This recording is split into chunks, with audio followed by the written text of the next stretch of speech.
पत्नी से पैसे मंगवाना कोई दहेज केस नहीं बनेगा। और दहेज केस कब कब कैंसिल हो सकता है वो सारी सिचुएशन भी जजमेंट के अंदर बता रखी है। ये जजमेंट अभी का है, दिसंबर 2024 का। मैं आपको शॉर्ट में बता देता हूं किन किन सिचुएशन में दहेज केस कैंसिल हो जाएगा।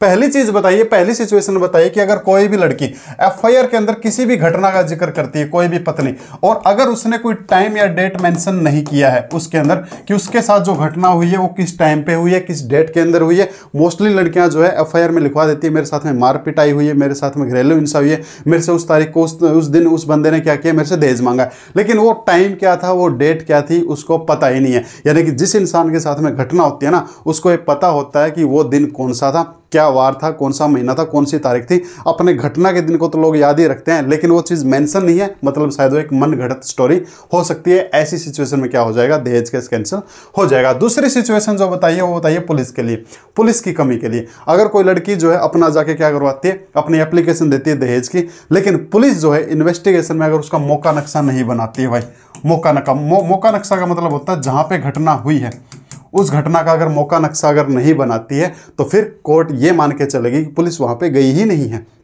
जहाँ पे कांड हुआ है, जहाँ पे कोई इसके साथ में ऐसी चीज़ हुई है, अगर पुलिस ने वो चीज़ नहीं बनाई है तो मतलब पुलिस वहाँ पे नहीं गई, और पुलिस वहाँ पे नहीं गई मतलब इन्वेस्टिगेशन नहीं किया है। और बिना इन्वेस्टिगेशन के अगर चार्जशीट बनाई है, मतलब चार्जशीट क्या है, कॉपी पेस्ट है, तो ऐसे केस में उसको क्या किया जाएगा, उस दहेज केस को क्वेश कर दिया जाएगा, कैंसिल कर दिया जाएगा। ये सारी बातें ना जजमेंट के अंदर बताई गई हैं, इस जजमेंट के अंदर कि अगर ऐसी चीज़ नहीं मिली तो कोर्ट ये मान के चलेगी ये चार्जशीट कॉपी पेस्ट करके बना रखी, यानी कि पहले कोई और मामला था उसी को कॉपी पेस्ट कर दिया।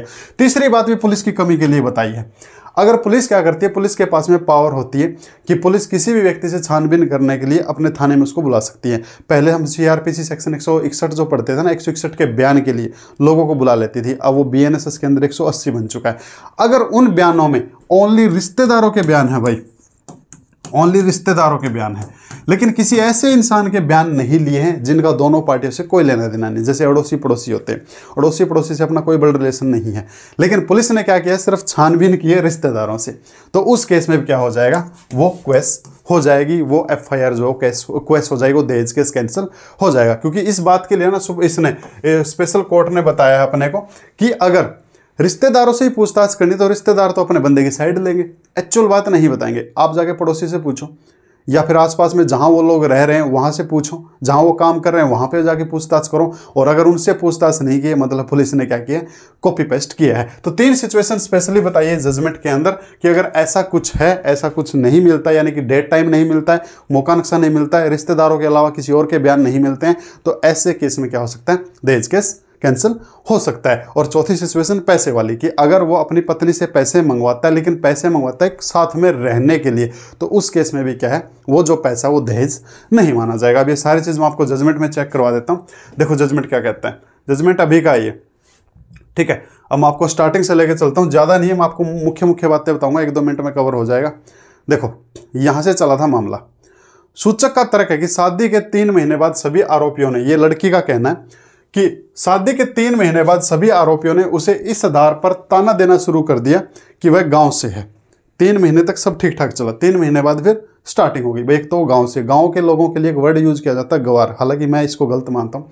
कोई गवार नहीं है भाई, सब पढ़े लिखे हैं, सब इंसानों के पास में अपना दिमाग है, कोई थोड़ा है कोई ज़्यादा है, ठीक है। और खाना बनाने में असमर्थ है, खाना नहीं बनाना आता। उसने विशेष रूप से कहा कि मामूली घरेलू आधार पर उसे मानसिक और शारीरिक रूप से परेशान किया गया था। हालांकि उसने उक्त ताना देने के अलावा विवरण नहीं दिया है। 7 व्यक्ति एक ही समय में ताने नहीं दे सकते थे, यानी उसने 7 लोगों के नाम लिखवाया कि 7 लोगों ने वो सनी देओल वाली बात है, 7 को एक साथ मारूंगा, है ना, 7 लोगों ने एक साथ ही मेरे को ताना दिया। तो कोर्ट ने कहा यार 7 आदमी एक साथ कैसे ताना दे सकते हैं कि तेरे को खाना नहीं बनाना आता, आप गवार हो, ठीक है। ये वर्ड बोला जाता गांव के लिए, मैं माफ़ी चाहूँगा कोई गांव से हो, मैं भी गांव से हूँ, मेरे को स्पेशली ये वर्ड अच्छा नहीं लगता है, पर मैं माफ़ी चाहूँगा, जो चीज़ है वो मैं वो बता रहा हूँ। और ताना देने के अलावा विवरण नहीं दिया गया। 7 व्यक्ति एक ही समय में ताने नहीं दे सकते। इसके अलावा पूरी एफआईआर में उसने यह नहीं बताया कि विवाहित ननद और उसका पति, उसके पति यानी आवेदन नंबर 1 के घर में क्यों रह रहे हैं, यानी कि जो हस्बैंड है, ये हस्बैंड ने क्या लगाई है, ये हस्बैंड ने 482 के तहत में लगाया, हस्बैंड का जीजा और बहन उसी के घर में रह रहे हैं। तो उस एफआईआर के अंदर ये मेंशन नहीं है कि वो लोग क्यों रह रहे हैं, भाई पीछे कोई क्लेश चल रहा है या वहाँ पे उनको ऐसा क्या मजा आ रहा है।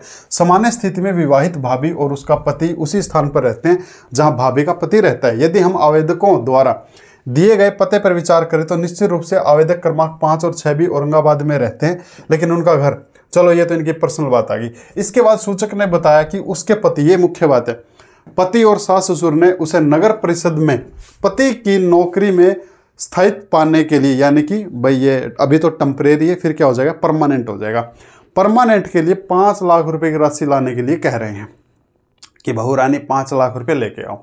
उसने उन्हें बताया कि उसके माता पिता गरीब हैं और असमर्थ है, वह राशि लाने में असमर्थ है, तो उसे सहवास के लिए नहीं आना चाहिए, और इसी कारण से उसे बार बार मानसिक और शारीरिक रूप से परेशान किया गया है। यानी कि 5 लाख रुपए लाएगी तो हमारे साथ रह ले, वरना ठीक है बाय बाय टाटा। तो फिर शारीरिक और मानसिक क्रूरता कृत्यों का विवरण नहीं दिया है। यह कथन कि जब तक कि वह राशि नहीं लाती, यानी कि जब तक पैसा नहीं लाती है, उसे बिना किसी कार्रवाई के सहवास के लिए नहीं आना चाहिए। भाई पैसा आए तो हमारे घर आ जाना, वरना बाय बाय टाटा। और फिर कोर्ट ने क्या जवाब दिया, मानसिक और शारीरिक उत्पीड़न नहीं माना जाएगा। पैसा लेके आए तो रह लेना, वरना बाय बाय टाटा है, इस बात को मानसिक और शारीरिक उत्पीड़न नहीं माना जाएगा। ये देखो स्पेशली कोर्ट के वर्ड, भाई नहीं माना जाएगा। कथित मांग कब की गई है यह भी लगभग नहीं बताया गया है, यह भी नहीं बताया, यानी कि किस तारीख को आपसे पैसा मांगा है, वो डेट क्या थी, वो टाइम क्या थी, वो घटना क्या थी, किसने मांगा है, इसका कोई अता पता, कोई प्रूफ लड़की ने नहीं दिया है। अब आगे देखो, ठीक है, अगर इसको आपको पूरा पढ़ना, पूरा पढ़ लेना, मैं आपको सिर्फ मुख्य मुख्य बातें बता रहा हूँ। अब मैं डायरेक्ट आपको 5वें पॉइंट पे लेके चलता हूँ। हम यह देखने के लिए बात है कि पुलिस अधिकारियों ने ऐसे मामलों की जांच उसी तरीके से की जानी चाहिए जिस तरह से होती है, यानी कि पुलिस को प्रोसीजर को फॉलो करना चाहिए, जो कानून के अंदर प्रोसीजर बता रखा है उस प्रोसीजर के अकॉर्डिंग इन्वेस्टिगेशन करनी चाहिए। लेकिन पुलिस ने प्रोसीजर फॉलो किया ही नहीं, न तो कोई संवेदनशीलता दिखाई जाती है और न ही उचित प्रक्रिया अपनाई जाती है।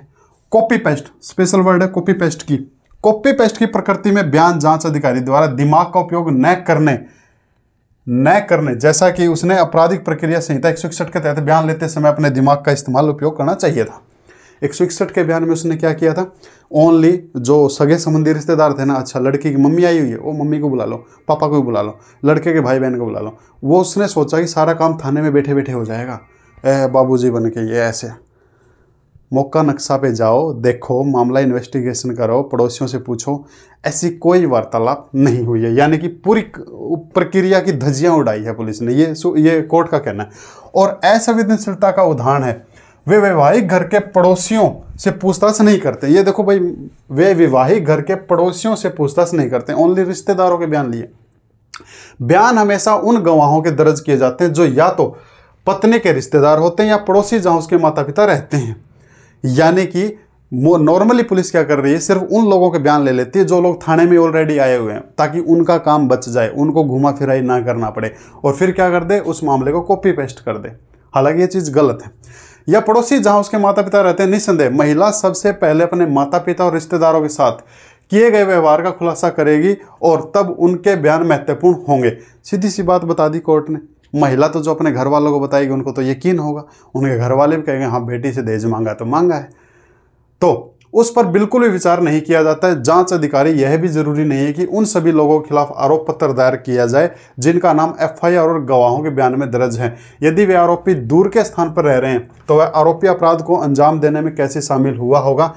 ये दूर वाली बात मैंने काफ़ी सारी जजमेंट में आप लोगों को बता चुका हूँ कि जो लोग दूर रहते हैं ना और उनका नाम दहेज केस में लगवाया है, तो पुलिस को ये चीज़ देखनी चाहिए, अरे दूर का आदमी का क्या लेना देना है। कोई बहन है 500 किलोमीटर दूर है, इसके लिए 3-4 तो जजमेंट आ चुकी है यार, ठीक है। और बिना जजमेंट भी जो कानून का प्रोसीजर है वो भी मैं आप लोगों को बता चुका हूँ। एक बात ये बता दी, निवेश अधिकारी की समझदारी इसी में है कि उन्हीं आरोपियों के खिलाफ आरोप पत्र दायर किया जाए जिनके खिलाफ पुख्ता सबूत हो। अनावश्यक उत्पीड़न और गलत फंसाने से बचना चाहिए। यानी कि पुलिस को सिर्फ उसी के खिलाफ एफआईआर बनानी चाहिए जिन पे मामला लग रहा हो। लेकिन पुलिस तो अपना बैठे बैठे ही वो है ना, क्या बोलते हैं, शक्तिमान, अंतर्यामी, यहीं बैठे बैठे ही तो रिश्तेदारों के बयान हो गए और रिश्ते बैठे बैठे ही सारे काम हो गए, है ना। जाके देखो, लोगों से पूछो, अड़ोसी पड़ोसियों से पूछो ऐसी घटना हुई भी है या नहीं हुई है। देन इसके बाद बता दिया वर्तमान मामले में एफआईआर जो संख्या थी, देखो 498A दहेज का केस था, 323 मारपिटाई का केस था, 504 उकसाने का और 506 जान से मारने की धमकी के तहत दंडनीय अपराधों की मूल सामग्री का खुलासा नहीं कर रही है। इसलिए आवेदक के खिलाफ मुकदमे से बचने का आपराधिक प्रक्रिया से 482 के तहत का शक्ति का प्रयोग करने के लिए क्या किया जाता है, इस मामले का अंत कर दिया जाता है। और इसमें ऑर्डर दे दिए दो। पहला ऑर्डर, आपराधिक आवेदन की अनुमति है, यानी कि इस अपील को स्वीकार कर लिया है। और दूसरा ऑर्डर, आईपीसी के सेक्शन जो थे दहेज वाला 323, ये जो सब थे, इसको क्या कर दिया जाता है भाई, इसको वर्तमान आवेदकों के खिलाफ खारिज कर दिया जाता है, यानी कि इस मामले को क्वेश कर दिया जाता है। ठीक है, ये बॉम्बे हाई कोर्ट का जजमेंट है। ठीक है, तो इसके अंदर स्पेशली जैसे मैंने आपको बताया 5 बातों पे स्पेशल फोकस किया है। पहला तो अगर लड़के ने घटना का जिक्र नहीं किया है। सेकंड, पुलिस ने मौका नक्शा नहीं बनाया है। थर्ड, पुलिस ने पड़ोसियों से जाके क्या नहीं किए, कोई पूछताछ नहीं की है। और चौथा, जो पैसा मांगा ना, वो साथ सहवास के लिए मांगा है, लग्जरी के लिए नहीं है।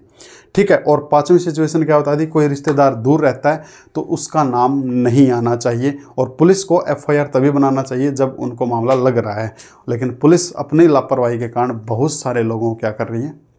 ठीक है, ऐसे देखो कितने मामले आज तक, मैं पता नहीं मैंने कितनी जजमेंट आज तक इस पे यूट्यूब के ऊपर मैं अपलोड कर चुका हूँ 482 के तहत में। 482 का मतलब क्वेश्चन के लिए कितने एफआईआर क्वेश होती है, मतलब वो एफआईआर क्वेश हुई है तो फिर मतलब पुलिस ने गलत जांच की है, पुलिस ने गलत मुकदमा दर्ज किया है। तो कोई ऐसा कानून भी तो बना दो ना फिर, है ना। खैर कानून भी है लेकिन नहीं होती है कार्रवाइयाँ। तो ये था भाई, चलो जो भी है अपना इस जजमेंट को अगर आपको अच्छा लगा तो इसे लाइक कर लें, शेयर कर लें, सब्सक्राइब कर लें।